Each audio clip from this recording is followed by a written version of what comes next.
Adaptations in the leaves for photosynthesis to take place. First is large surface area. So more the surface area, maximum amount of light will be absorbed, hence more photosynthesis will take place. So if we'll see, if a leaf has a more surface area than a narrow leaf, this leaf will absorb more light, hence more photosynthesis in comparison to the leaf which is narrow. Then leaf arrangement.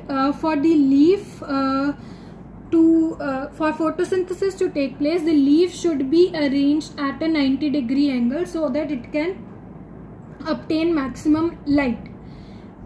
Third is cuticle and the epidermis. So upper epidermis, it is transparent, so it will let the light to enter and photosynthesis will take place.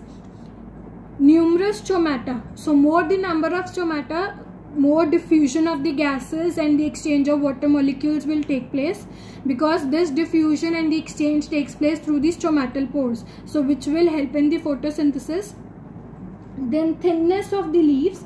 So if a leaf is thin, what will happen is it will reduce the distance between the cells, so the transport of various substances, the diffusion of gases, water molecules, all the transport of the gases, the absorption of light will take place easily, and it will help in rapid transport.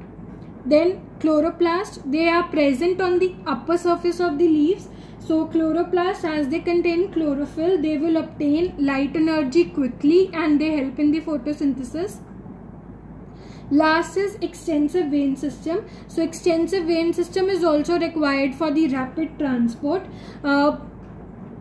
between the mesophyll cells, the palisade and the spongy mesophyll cells. Next is importance of photosynthesis. Why it is important? Because it provides food to the organisms, including humans and all the animals. How? Because the herbivores, which are plant eater animals, they eat plants, and then the carnivores eat the herbivores. So in all, the food chain is present. That food chain is dependent upon the photosynthesis to take place. That is how the energy transfer will take place.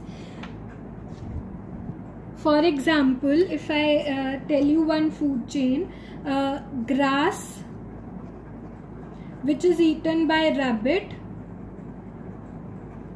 and this rabbit is eaten by tiger. So first the photosynthesis will take place in the grass, then the rabbit will eat the grass and it will get the energy, and then tiger will eat the rabbit, so tiger will get the energy, but all are dependent on photosynthesis on the plants. Next, the photosynthesis also provides oxygen. So during the process of photosynthesis, you have seen that oxygen is released, and this oxygen which is released in the atmosphere, it is used by all the living beings. That oxygen acts as a life supporting gas, and this is required by all the organisms to carry out respiration. They need for respiration.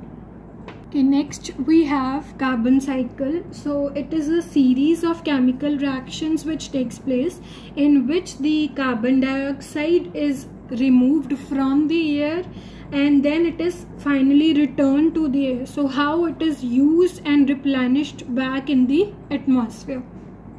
So first is the carbon dioxide in the air. It is present in 0.03 concentration in the air, percent in the air. So first the photosynthesis takes place. So the green plants, the producers which are present, they will photosynthesize and they produce carbohydrates. The carbon dioxide of the air is used to produce the carbohydrates, like sugar, starch is produced by the producers, the green plants. Then the food chain which is there, which we have discussed, that from the producers, the consumers will use, pass on it to the animals, the consumers. Then the carbon which is used, it is an essential element of body tissues of the both plants and animals. and they consume they respire also because the respiration takes place. The animals, they respire, they give out carbon dioxide. Producers, the green plants, when they decay, they give out carbon dioxide. Then decomposers, the bacteria and fungi, when they decay the dead remains of the plants and animals, they are consumed by the bacteria, and in that process the organic matter, they broke down into the organic matter, and then carbon dioxide is again back into the atmosphere.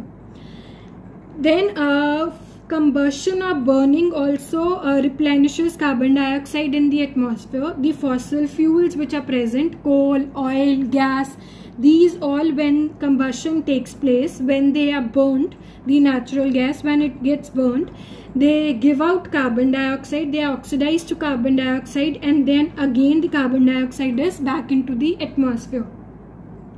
Then the limestone, when in the kilns, when the heating and burning takes place, kilns are like you can say furnaces, bhatti you can call it, where the heating and burning in the kilns takes place, and that also helps in replenishing the carbon dioxide. So the carbon dioxide in the atmosphere, it goes to the producers by the process of photosynthesis, they utilize it. Then the producers, consumers and the decomposers, they respire, decay and combustion takes place, which give out carbon dioxide. Fossilization, that is after many years when the fossil fuels are formed, the coal, oil, gas, combustion replenishes the carbon dioxide in the atmosphere. Limestone, when it is burnt in the kilns, burning takes place, it also helps in replenishing the carbon dioxide.